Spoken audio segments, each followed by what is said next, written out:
Why do so many of the biggest creators in the world end up turning on their record labels?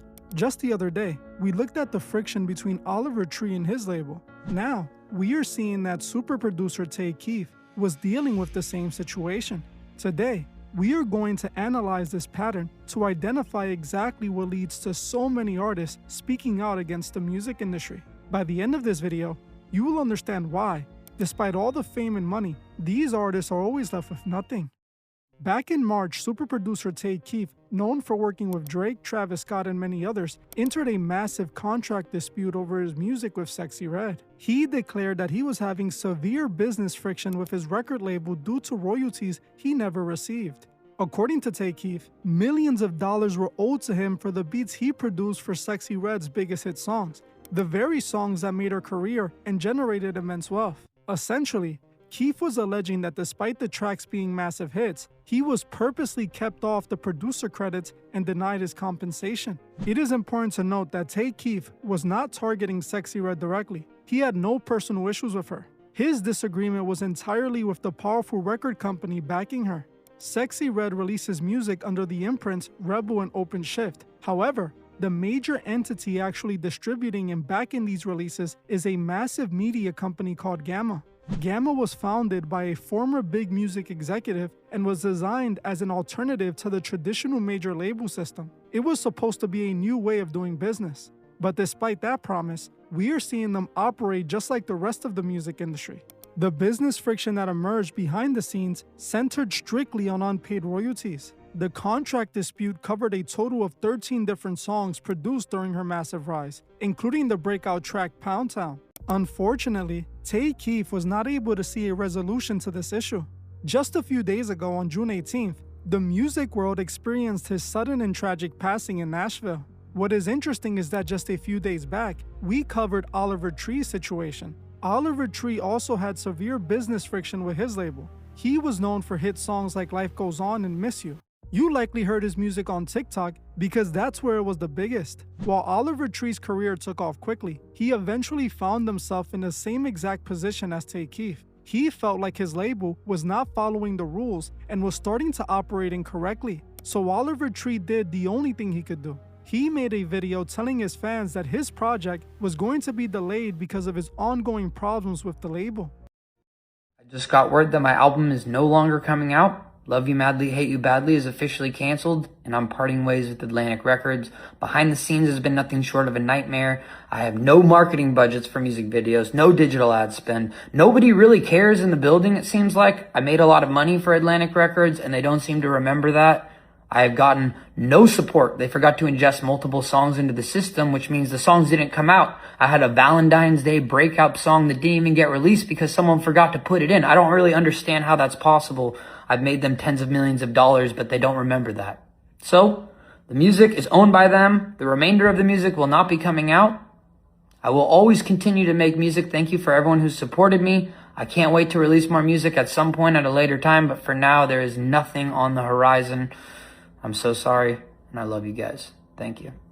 Oliver made it clear that he was going independent and cutting ties. He eventually made a follow-up video declaring that he and the label had come to some sort of agreement and he was going to drop his album independently. You guys have joined together in tens of thousands and sent messages to the label. We have officially reached a negotiation over the past course of a week. My team has got the label to agree to release Love You Madly, Hate You Badly on my personal imprint, Alien Boy Records. You guys, I want to thank you from the bottom of my heart. This music is finally going to see daylight.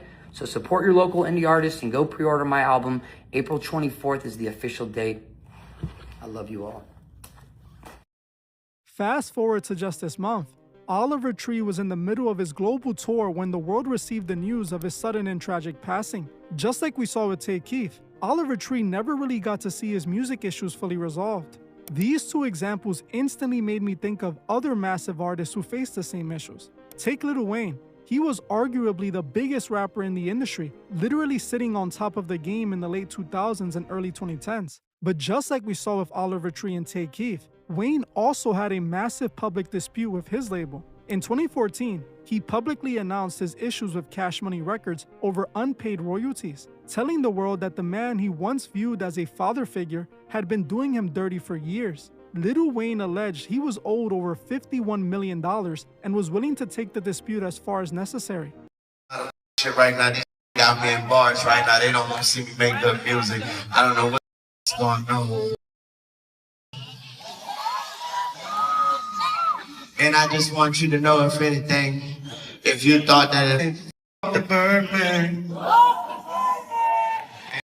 Cash Money. Fortunately for Wayne, even though it took years, the label eventually made it right. But he was also incredibly fortunate to walk away from that infamous tour bus situation. Because if he had not made it through that incident, this story would have ended just like Tay Keith and Oliver Tree, two massive figures in the industry who never got the chance to fully resolve their business friction. But honestly, Lil Wayne is one of the lucky few. If we look at other historical cases of industry disputes, we notice that many artists never get to resolve their issues while they're still here. Michael Jackson is a perfect example of this. He had a highly public dispute with his label, making it clear that he felt they were operating maliciously. The record companies really do conspire against their artists. They steal, they cheat, they do whatever they can, especially the black artist. Tony told the president of the record division, he is a mean, he's very devilish. I really believe it's a conspiracy because the story always ends the same. At the end of the story, it's not an accident. It's happened on purpose. While Michael never resolved his issues during his lifetime, his estate eventually agreed to sell the ATV catalog and parts of his own music rights after. This was something Michael had adamantly refused to do. We can trace this pattern to this very day. Look at Drake. He has made it clear he feels his label turned on him too. On his recent project Iceman, he directed several bars at the executives and dedicated entire music videos to the fallout. As of right now, no one knows exactly how this massive contract dispute will end. But if history has taught us anything about the music business, it could only go one or two ways. Now we have to actually ask ourselves why so many artists find themselves in this exact same position. As I mentioned before, TLC faced the exact same issues with their label. Lisa Left Eye Lopez was the biggest critic of how the group was being handled, but unfortunately, she was never able to see those issues fully resolved. We saw a similar situation with soul legend Angie Stone. She publicly called out her label over unpaid royalties, but she never got to see that business friction resolved either. If this were just one or two artists having these experiences in the industry, then maybe it could be brushed off as an isolated situation. But so many artists having these exact same issues points to a massive problem at the structural level. It seems like the business model is designed to prioritize corporate profits over anything else, even if that means locking artists into one-sided deals that lean the majority of the benefit towards the label. Really think about it. If the biggest artists in the world are saying this is how they are being treated, think about how they're treating the upcoming talent with absolutely no leverage. If the corporate side can enforce these restrictive deals on massive figures like Drake and Michael Jackson, the absolute biggest in the game, imagine what those contracts look like for smaller artists. It is clear that something is fundamentally broken with this business model. We need to pay attention to what these artists are telling us and bring awareness to these corporate tactics. It is the only way we can prevent future artists from walking down the exact same path. While the industry claims to have come a long way in how it treats its artists, it appears that is not necessarily true. While artists today look richer than ever, the reality is many of them are severely in debt to their labels. It is a system designed to guarantee the label always holds the leverage. If an artist actually gets rich and no longer needs the label's money to fund their career, the label loses its control. That is why it is important for these contracts to be designed to almost guarantee these artists will forever owe their label. Which means if their songs do make millions of dollars, they never get to see any of that money. The reality of the music business is incredibly complicated, and most would never see that. It is in the industry's best interest if you just keep listening to the music and do not ask any questions.